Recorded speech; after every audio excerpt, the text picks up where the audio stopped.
Anitha from Mettupalayam.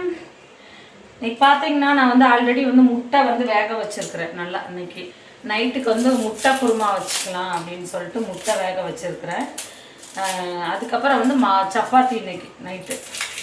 நம்ம குழந்தைங்களுமே வர்றதுக்கு பார்த்தீங்கன்னா 4:30 மேலே ஆயிடுது. ஸோ நம்ம அதுக்குள்ளேயும் வந்து இந்த கிச்சன் ஒர்க்கெல்லாம் இன்றைக்கி முடிச்சுட்டு எனக்குமே கொஞ்சம் நிறைய வேலை இருக்குதுங்களா, அதனால் பண்ணிக்கலாம் அப்படின்னு சொல்லிட்டு நான் வந்து முட்டை குருமா வந்து கொஞ்சம் தேங்காய் பெருஞ்சீரகம் போட்டு அரைச்சி செய்வேன். அப்போ வந்து கொஞ்சம் டேஸ்ட்டு கொஞ்சம் கட்டியாகவும் இருக்கும், நல்லாவும் இருக்கும், நல்ல டேஸ்ட்டாகவும் இருக்கும். ஒரே ஒரு பெரிய வெங்காயம் தான் எடுத்திருக்கேன். ஏன்னா இன்றைக்கி வந்து மூணு பேருக்கு தான் சமைக்க போகிறேன். அதனால் கொஞ்சமாக கிரேவி தொக்கு வந்து கொஞ்சமாக வச்சுக்கிட்டா போதும் அப்படின்னு சொல்லிட்டு வைக்கிறேன்.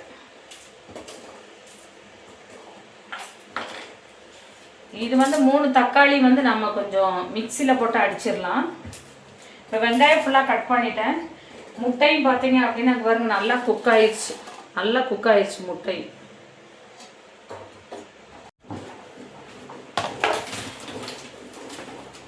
சப்பாத்தி மாவு வந்து எடுத்துக்கிறோம். கொஞ்சமாக போதும், கொஞ்சம் சப்பாத்தி தான் சாப்பிடுவாங்க.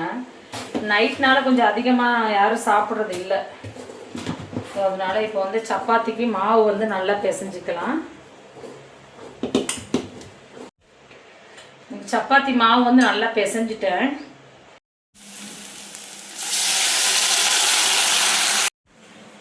இப்போ பார்த்தீங்கன்னா தேங்காய், அப்புறம் கொஞ்சம் சோம்பு. ஸோ இதை வந்து ரெண்டையுமே சோம்பு வந்து போட்டிருக்கேன். நீங்கள் இதுக்கு வந்து நான் வந்து 1 ஸ்பூன் சிக்கன் மசாலா சேர்த்துருக்கேன். இந்த தக்காளி, வெங்காயம், இஞ்சி பூண்டு பேஸ்ட்டு, கொஞ்சமாக லெமனு, அப்புறம் வந்து சிக்கன் மசாலா.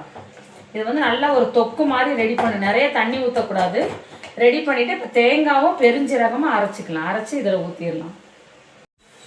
இப்போ நல்லா பேஸ்ட்டு அடித்தாச்சு. இதை வந்து அதில் சேர்த்துடலாம்.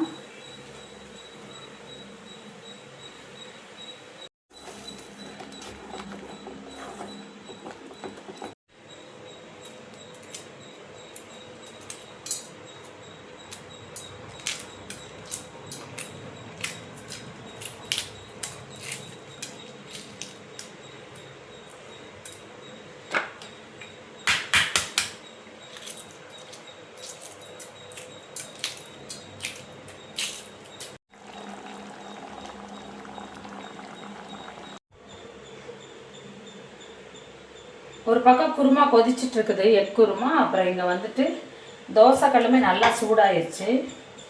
இப்போ சப்பாத்திக்கு வந்து ஒட்டிட வேண்டியதான்.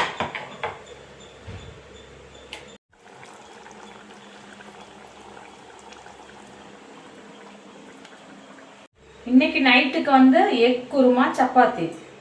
நீங்கள் என்ன சமைச்சிங்க அப்படின்னு சொல்லிட்டு நமக்கு கமெண்ட் பாக்ஸில் கமெண்ட் பண்ணிடுங்க. நம்ம சேனலை சப்ஸ்கிரைப் பண்ணிடுங்க, பக்கத்தில் இருக்க பெல் ஐக்கானையும் கிளிக் பண்ணிடுங்க. நான் உங்கள் அனிதா.